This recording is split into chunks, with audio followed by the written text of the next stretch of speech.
your Bibles, turn to the book of 1 Kings, chapter 17. The book of 1 Kings, chapter 17. This is the second part of a series we're doing on Elijah. And as we read in 2 Kings today, chapter 17, there's a couple of things. There's two stories that I want to go over this morning. But there's also the theme of a miracle theme that runs through this. And I don't care what you're up against. I don't care what you face. I don't care how dire the circumstances may be. I want you to know today that we serve a God of miracles. I don't care how dark things may be in your life. Never give up the fact that God in a moment can change your circumstance. Okay? First Kings 17, we read where Elijah, spoke to Ahab last week and then sent him to the brook. We read that story, and so we'll start at verse 7. Verse 7, 1 Kings 17. But sometime later, the brook dried up because there had been no rain. God sent him to a brook that had supplied him, and now the brook dried up. Then the word of the Lord came to him, "Go at once to Zarephath in the region of Sidon and stay there. I have directed a widow there to supply you with food." So he went to Zarephath, and when he came to the town gate, a widow was there gathering sticks. He called to her and asked, "Would you bring me a little water in a jar so that I may drink?" And as she was going to get it, he called and said, "Please bring me a piece of bread." So he leaves the brook and he departs for Zarephath. And I only just mention it because I just had a moment last week, but that brook had supplied him. The ravens had resourced him, but there is a time that some things end with the Lord. There's a time, sometimes things go by, particular seasons. And with that brook, it kind of dried up. And because the brook dries up, it does not mean that, you did anything wrong or that God is any less God. But sometimes it just means he's got something new for you. He's got another chapter for you. He's got another way in his storehouse of provision that he is going to provide for you. Now, some people, they don't want to leave. They want to stay in the security of what they've known, even though it may not be working like it had in the past. They get an emotional attachment, for whatever reason to things like that. Or some people just they think, well, if I just pray and have a little more faith, then I can get water coming out of this brook. And I just want you to know there are times and seasons where it's not an issue of prayer. It's not an issue of faith. It is a time that something has ended and God has something new. God has something new for you. So there may be a shift going on in some of your lives. You may sense this restlessness. You may sense something ending, and maybe there's something that is going to emerge in your life. You may be experiencing a shift, a time when some things have come to the end. It's run its course. You haven't done anything wrong. God is not any less God. It's just run its course, or there is a time for a new beginning. And that's what, that's when that brook dried up. That's what that was, because the Lord had another plan for him. He just didn't wander around the desert. The Lord said, okay, now I want you to go to Zarephath. Now he sends him to Zarephath in Sidon, which was a very evil place. You remember last week we talked about Ahab and Jezebel, and she's from the family of the Sidonians. Her father was the king of the Sidonians, and they were given over to Baal worship. They're given over to Baal worship. And his name was even called Eth-Baal. This place, it would be like if the Lord said to you, "I'm going to provide for you in Iraq. I need you to move to Iraq." Wow. Okay, so Sidon, really, is that where you're sending me? Really, Lord? The place of the golden calf. That's where you're going to provide for me in Sidon. The place of the place of child sacrifice. Is that where you're going to provide for me? Really? So he sends this prophet right back into the heart of Baal worship, even under the kingship of Eth-Baal. Now, I just want to remind you something. How will we win those in tough places if we're not willing to go to those places? How do we win those people in tough places if we're not willing to go to those places ourselves? Can I tell you, when God places you in a tough place, all right, there has got to be a sense of being tough in your own heart and life. And toughness is endurance and perseverance in hard or stressful times. See, we're always praying for deliverance. God, remove me. Hey, maybe the answer's not for Him to move you. Listen, you may be there for a divine purpose. You're praying, you're confessing, you're rebuking, you got the prayer chain going, you're praying, for this thing to be removed, but it may not be your season to move. God may be saying, I'm going to use you right where you're at. Just stay put. And that's where you and we got to be tough. We got to be tough. We got to, when we're confronted with unusual situations, there's got to be some perseverance and some endurance, even though there's stress and hard times that are there. We got to look sometimes, God may be using us in a different way. Now, I know you're thinking today, man, he's preaching to the missionaries. Not necessarily. You may be in a tough work environment. You may be in a tough situation wherever you're at. And your prayer is, I want to be moved. But that door hasn't opened yet, and you're like frustrated. You know what?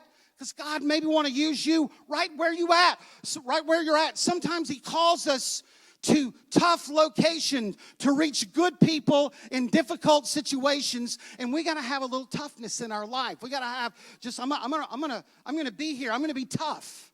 I love this story. Teddy Roosevelt, he's giving a speech in Milwaukee, October 14th, 1912. As he comes to the stage, an assassin comes and shoots him in the ribs as he's about to go up on the stage. We have a little picture of the shirt there.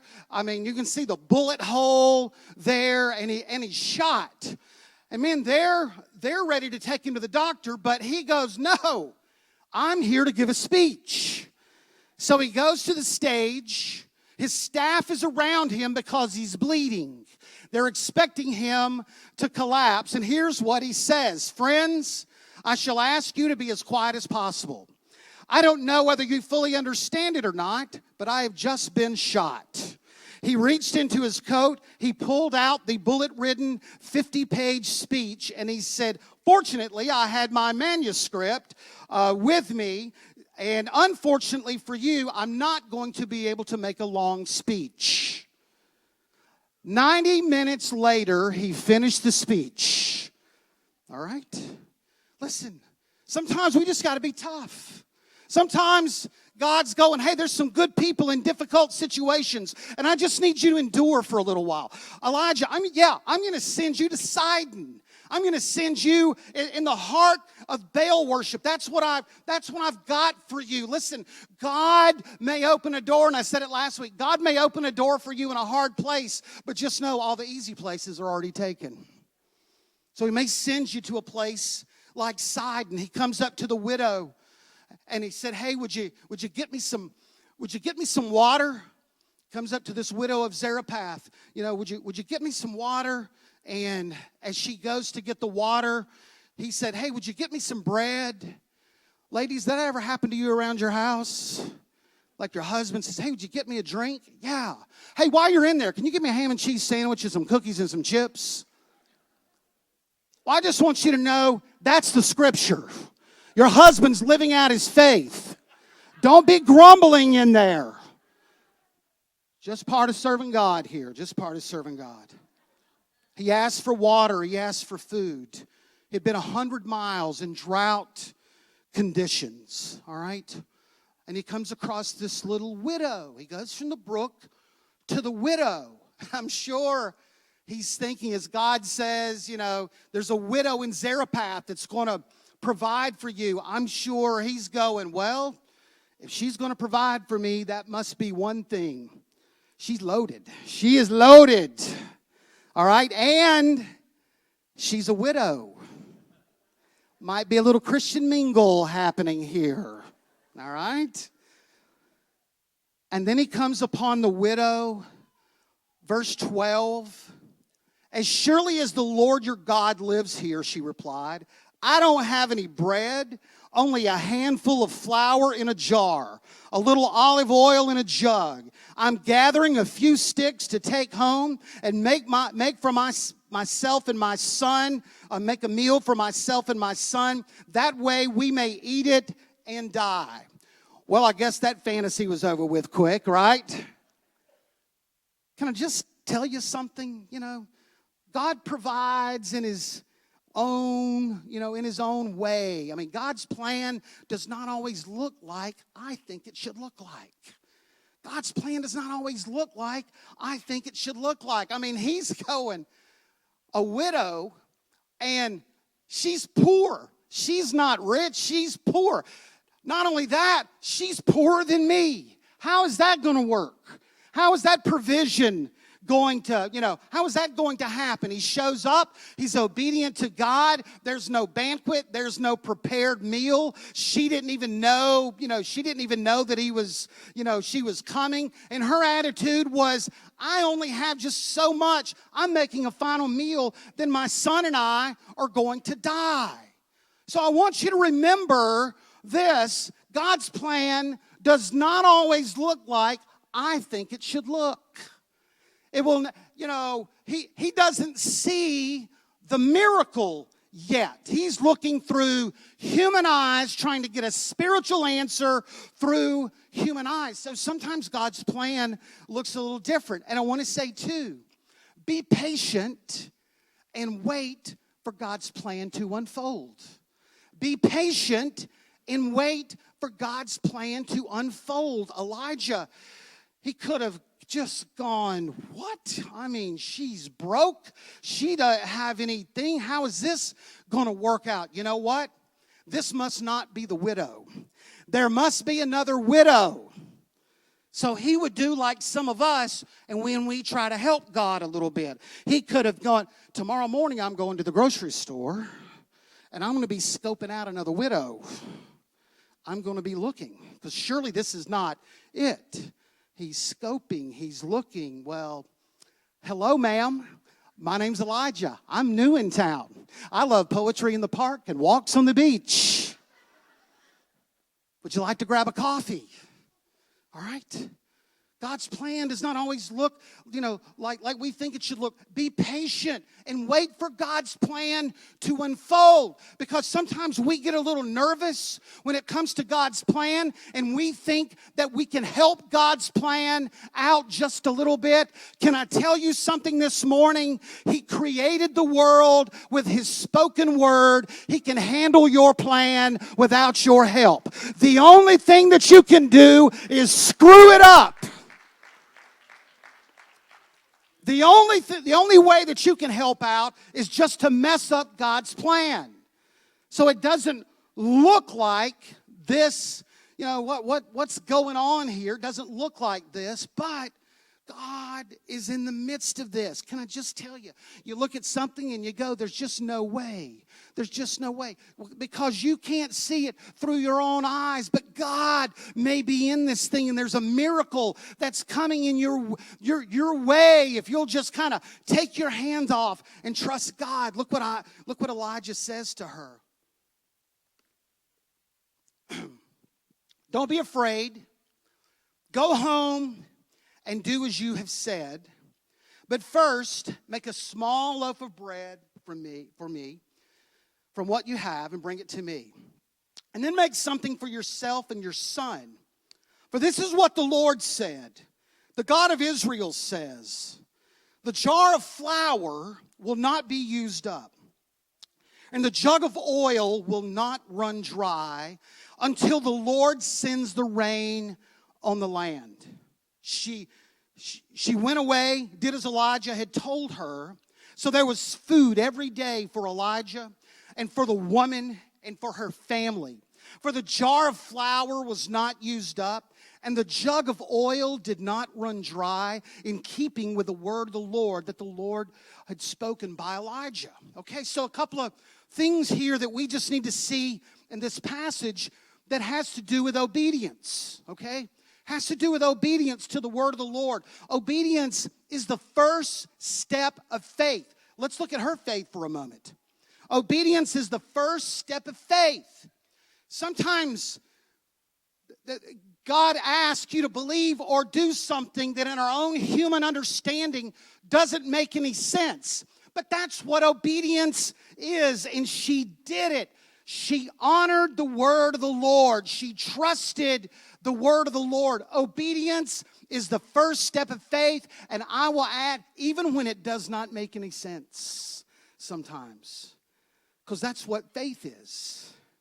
We're into mathematics. We love, because we can determine, based on mathematics, we can determine, sufficiency and when there's not enough. But sometimes with God, you can't go with that. You just got to take a step of faith. And I want to say the second part of obedience comes before blessing. He had something he wanted to do in this widow's life. He was providing for Elijah, but he was also providing for her. And he just asked her as well to believe and stand on the word of the Lord and to give something, an unusual step. She's looking at those resources, those limited resources, that little bit of oil and that little bit of flour.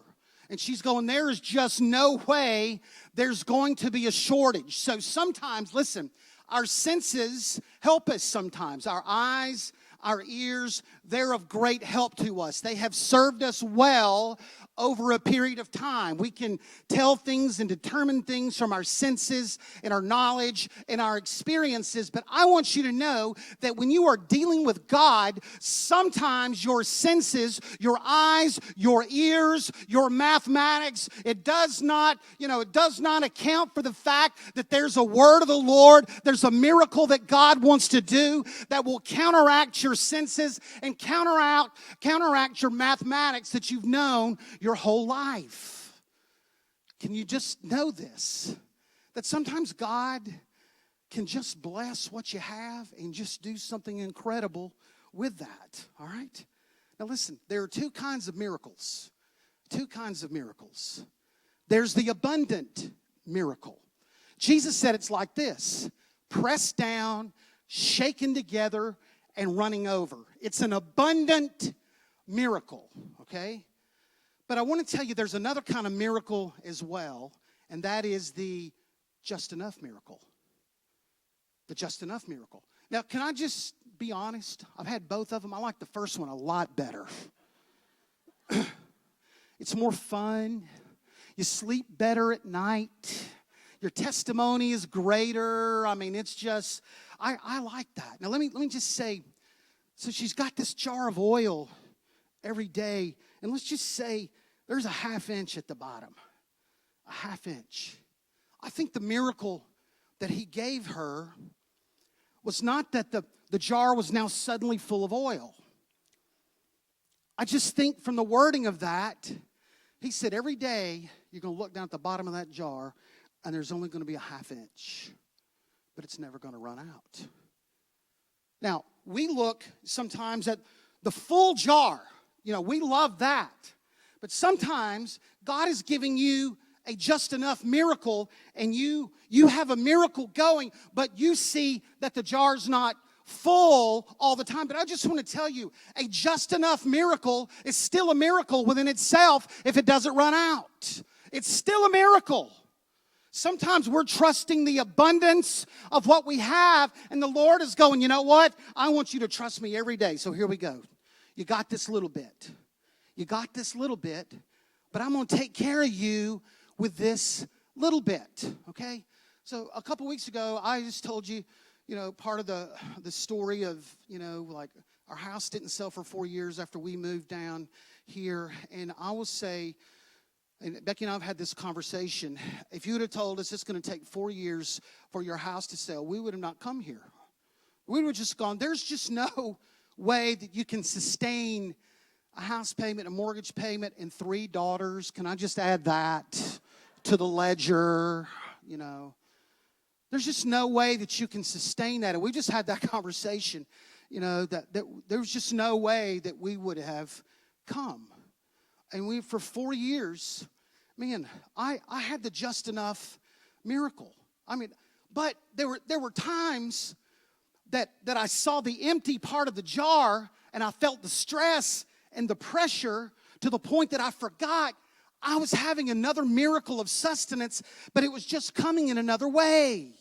So there were times that I felt a little pressure, or felt a little concerned or nervous because I didn't understand the just enough miracle. There were times that I probably didn't give thanks to God like I should have for the just enough miracle, because I was looking for the abundant miracle. And I just want to say something to you this morning. Some of you are living a miracle this morning and you don't even know it. God's got His hand on you. God's going to provide for you. He's not going to let you fail. That oil is not going to run dry. They'll always be sufficient if you trust Him.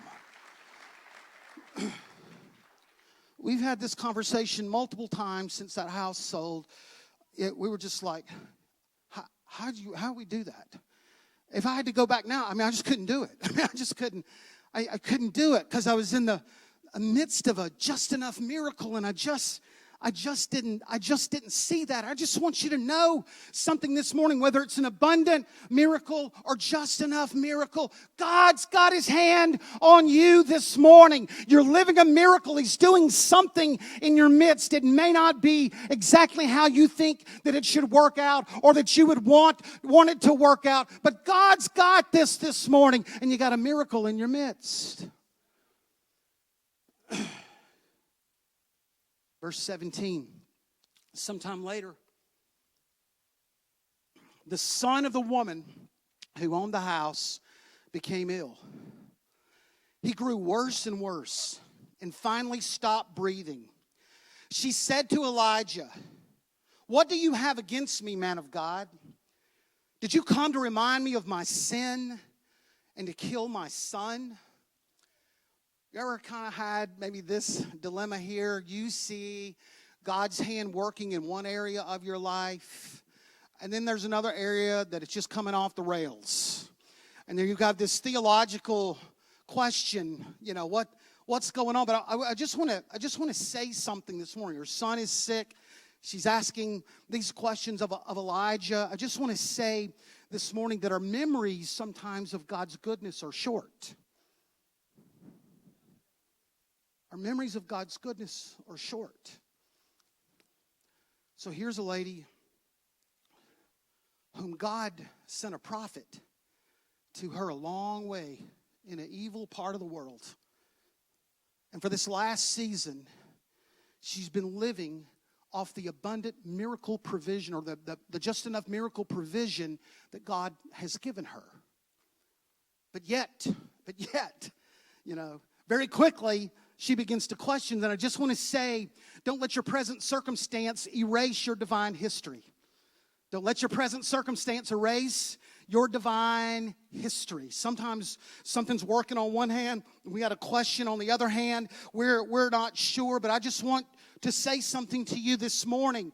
Man, you draw faith from the fact that God has provided in other ways. And don't let that dilemma that you have now cause discouragement. Draw faith from your history. Don't forget your history of God's provision over your life, God's keeping power over your life, God's hand that's over your life. Don't forget that. Draw faith from that and work through that new season with the faith that has been inspired by what you've been through in the past. Don't let your present circumstance erase your divine history. "Give me your son," Elijah replied.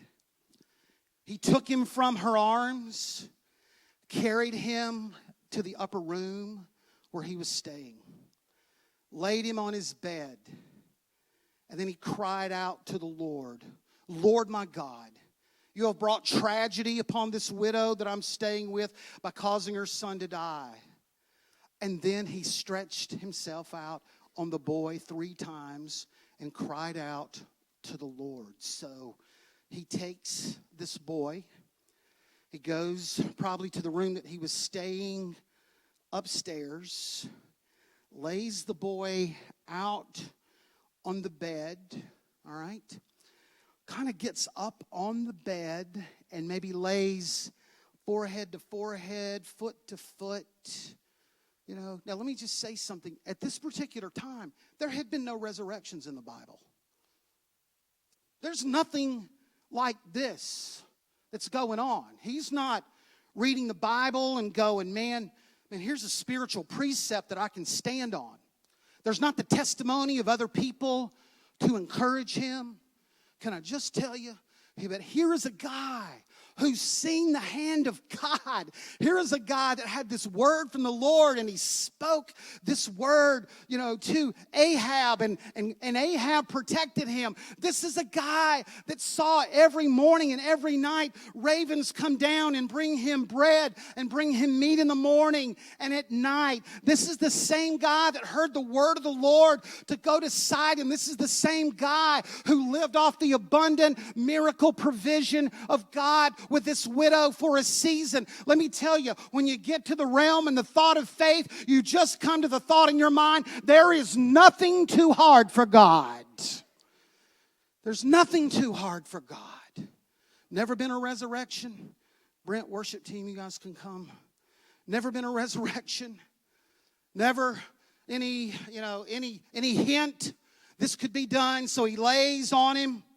He lays on him. I don't know if he prayed. I don't know what he said. But the first time, whatever he tried, it didn't work out. It didn't work out. But you know what? He didn't get discouraged. He did, for whatever reason. No applauding. Come on, you can do it.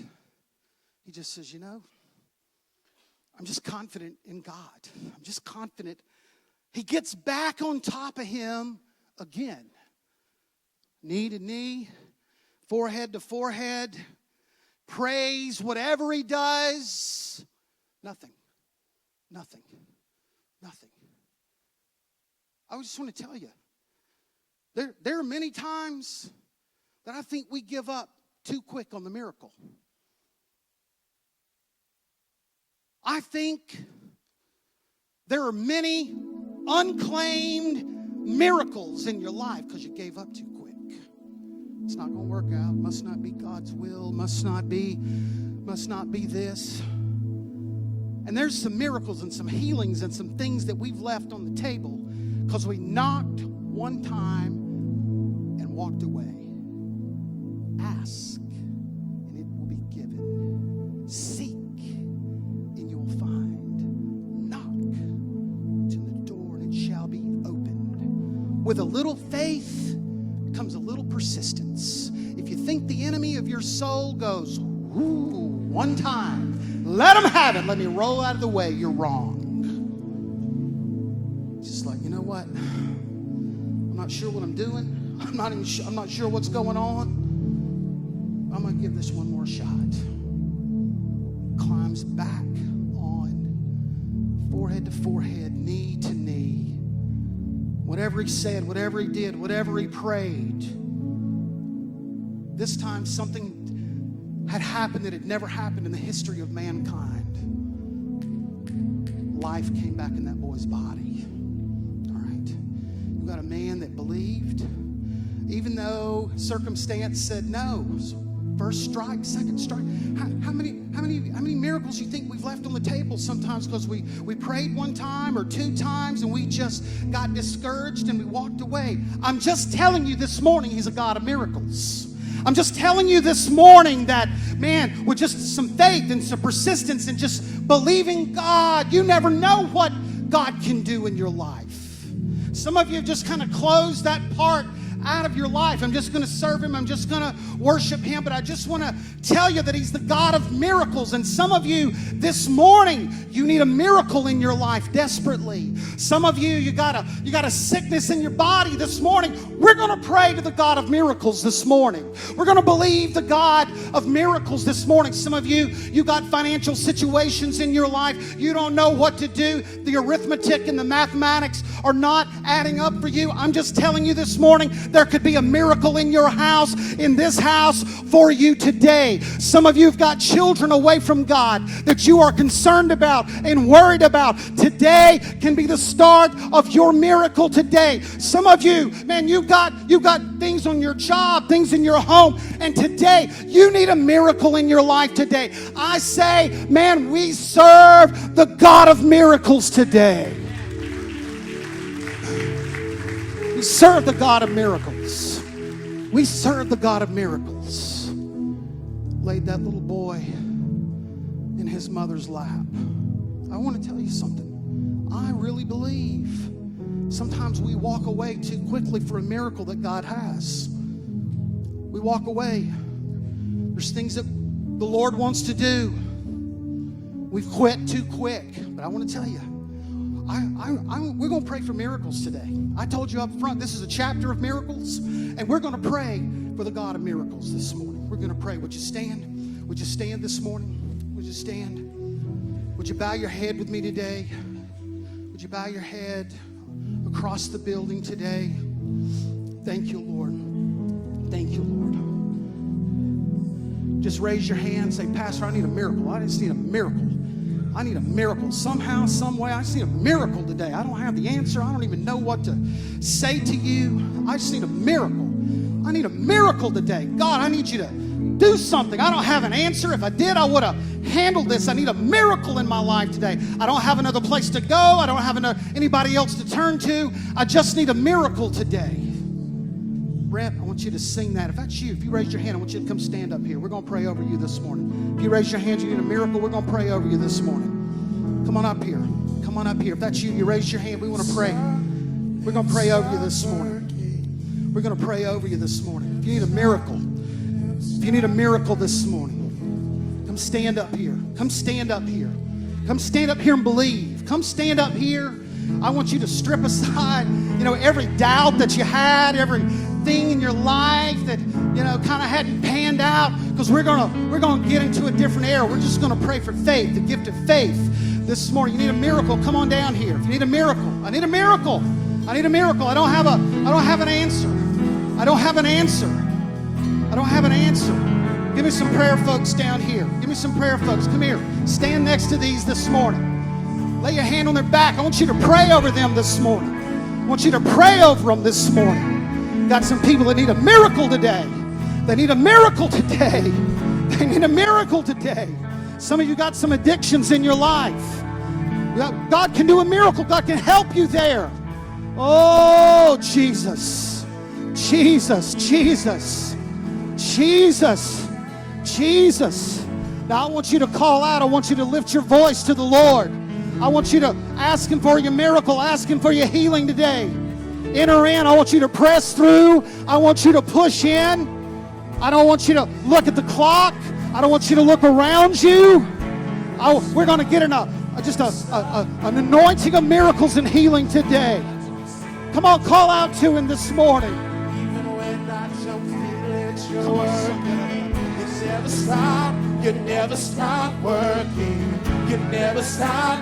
You never stop working. Even when I don't see it, you're working. Even when I don't feel it, you're working. You never stop. You never stop working. You never stop working, God. Even when I don't see it, you're working. Oh, even when I don't feel it, you're working. You never stop. You never stop working. You never stop. You never stop working. Hi, my name is Brian, and I'm the pastor at Generations Church. Thank you for watching our service. If you're a guest, please fill out the contact information at gctlh.org/connect. Please know it's our desire to provide ministry to every age, starting at GC Kids Junior, our nursery program, all the way through our senior adults that we call teenagers. We also have many ways that you can be involved at Generations Church, one of which is our small groups that we call Connect Groups, or you can find your place of ministry in one of our serve teams. Please know that we appreciate you watching, and we hope to see you in one of our services very soon. If you have any questions about our church or want to respond in any way to the service, please feel free to message us at info@gctlh.org. God bless you, and thank you for watching.